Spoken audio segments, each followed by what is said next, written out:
Noita is one of my favorite roguelikes ever for reasons I really can't describe, and it's up against some tough competition. With stuff like Risk of Rain 2 and Dead Cells, Spelunky with its natural twist, having it be more of a platformer than an actual roguelike, Noita stands alone as one of the most unique and creative of the bunch.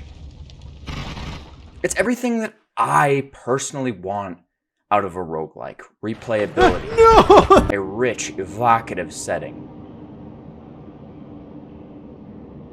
a world that never feels boring to explore, and gameplay that hooks me in and addicts me so that I keep coming back to the game hour after hour after hour of continuous fails, only to finally get that one run that goes in my favor. This game answers all those prayers by having tons of unique enemies, wands, and spells. Walking around in this game is also just carried by its beautifully wondrous soundtrack and unrelentingly beautiful set pieces, which are randomly generated, might I add. And it's crazy that even though it is randomly generated, the entire world feels deliberate and unique in some sense. Walking around is like stepping inside of a painting. You never know what you're going to look at next or what else is going to be there.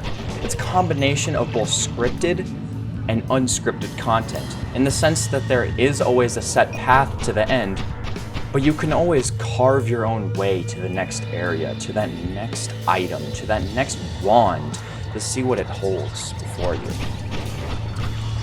All while doing it with this childlike whimsicality that most games lack. That feeling of finding something of your own and making it work around the way that you want to explore. You see something over in the distance, like a mushroom cap or a frickin' minecart, mineshaft, anything that you want, you can probably interact with it. It's very much in the same vein as Breath of the Wild in how it allows the player to have complete freedom on whatever they like to do. Do you want to just dick around with combat? Yeah, go ahead, sure. Spells can be infinitely comboed with each other to have just... the combat system is its own topic, and I might do an entirely different video on it. Or do you want to spend every single second in this game exploring and looking around to your heart's content? You can do that, and the game does not hold your hand, ever. As soon as you press start on the game gives you no tutorials, unless you count telling you how to use WASD, but you should know that before you even picked up the game. It shows you how to kick and move, and that is it. No hand holding, no nothing. It just tells you go.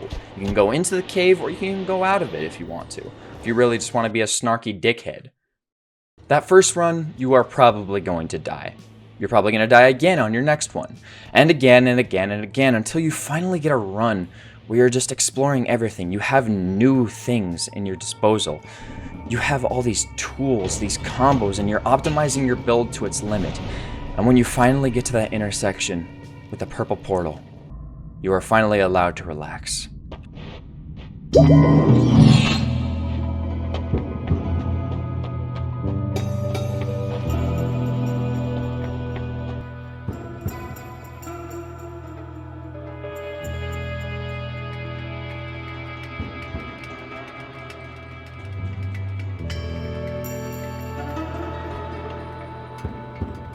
For me, this intersection is very reminiscent of the Resident Evil save points. They're a shining beacon of hope, or even the Dark Souls bonfires. They reminisce of safety, light, inhabitants, that knowing that your efforts will not go down in vain.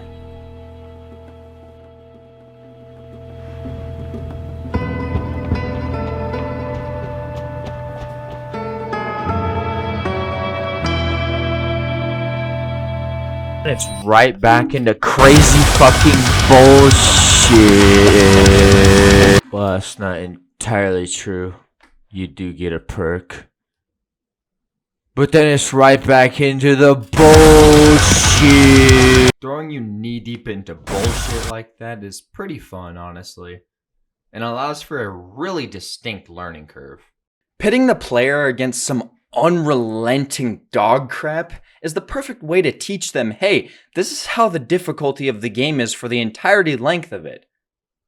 What did I fucking say? Overall, Noita is an extremely important game to me. It introduced me into the roguelike genre to one that I really didn't appreciate before.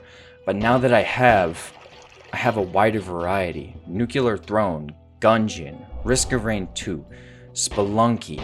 All of these games are some of the most important works of art in my life that I consistently go back to each and every day. And if I didn't have Noita, I probably wouldn't have seen any of these games. So thank you, Noita, and the development team, and the guys who made the wondrous soundtrack, which I still listen to, and I'm listening to while I'm editing this. Okay, anyways, in the tier list, it goes in F tier. This game sucks because there's a really hard boss at the start. Bye!